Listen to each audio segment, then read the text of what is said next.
आज सुबह जैसे ही भारतीय शेयर बाजार खुला, कुछ ही मिनटों में निवेशकों के 25 लाख करोड़ रुपए डूब गए। सेंसेक्स 2400 अंक तक टूट गया, निफ्टी 700 अंक तक नीचे चला गया। और बता दें कि रुपया डॉलर के मुकाबले अपने ऐतिहासिक के सबसे कमजोर स्तर पर जा पहुंचा है।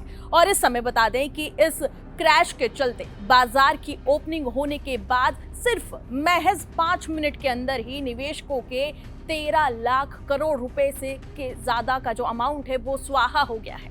दुनिया भर के बाजार इस वक्त लाल निशान में है। जापान की निकेई हजारों अंक तक नीचे गिर चुका है। अमेरिका का डाउ जोन्स भी फिसल चुका है। और इसकी सबसे बड़ी वजह आप जानते क्या है? ये है मिडिल ईस्ट में बढ़ता हुआ तनाव और जंग। ईरान, इजराइल और अमेरिका के बीच में ये जो तनाव बढ़ता हुआ जा रहा है, उसके चलते तेल की कंपनियों को जो है यहाँ पर तेल की कीमतें जो हैं वो भी $116 प्रति बैरल तक जा पहुंची है। और एक्सपर्ट्स लगातार ये चेतावनी दे रहे हैं, अलर्ट कर रहे हैं कि अगर ये जंग लंबी चली तो तेल $150 प्रति बैरल तक भी जा सकता है। यानी इसका असर सिर्फ शेयर बाजार तक सीमित नहीं रहने वाला, बल्कि पेट्रोल, डीजल, महंगाई, रुपए की कीमत और इतना ही नहीं, आम लोगों की जेब पर भी बहुत असर पड़ सकता है। तो आखिरकार अब ये जान लेते हैं कि शेयर बाजार में इतनी गिरावट क्यों आई है। क्या ये सिर्फ एक शुरुआत है या फिर बाजार जल्द ही संभल सकता है? इस पूरी कहानी को 3 मिनट के अंदर सिलसिलेवार तरीके से समझते हैं। दरअसल बता दें कि पिछले शुक्रवार को सेंसेक्स करीब 78,900 के आसपास बंद हुआ था, लेकिन सोमवार सुबह जैसे ही ट्रेडिंग शुरू हुई तो बाजार में भारी ही घबराहट देखने को मिली।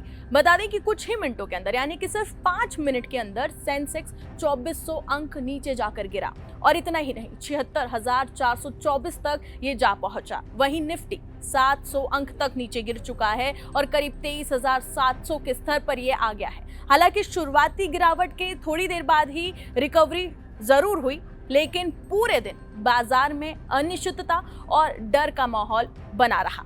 भारतीय बाजारों की बात करें तो भारतीय बाजार पर सबसे पहला झटका आया ग्लोबल मार्केट से। जापान का निकेई इंडेक्स करीब 4000 अंक नीचे गिरा। वहीं हांगकांग का हैंगसेंग भी 800 अंक नीचे आया और अमेरिका का डाउ जोन्स भी जो है वो 453 अंक नीचे गिरकर बंद हुआ। वही बता दें कि जब दुनिया के बड़े बाजार गिरते हैं तो निवेशकों में डर जरूर बढ़ता है और उसका सीधा असर भारत के बाजारों पर भी पड़ता है।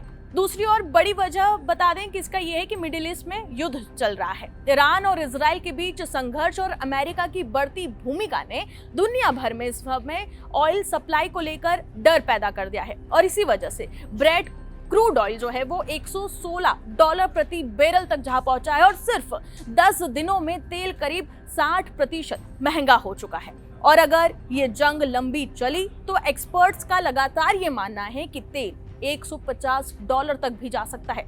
जब बता दें कि दुनिया में अनिश्चितता बढ़ती है तो विदेशी निवेशक जो है, यानी कि FII, सबसे पहले पैसा निकाल लेते हैं और इस बार भी भारी बिकवाली देखने को मिली है। और इसी वजह से जो निवेशक हैं उनकी जो कुल संपत्ति है वो 25 लाख करोड़ से ज्यादा घट गई है और डॉलर के मुकाबले रुपया गिरकर 92.28 के ऑल टाइम लो पर जा पहुंचा है।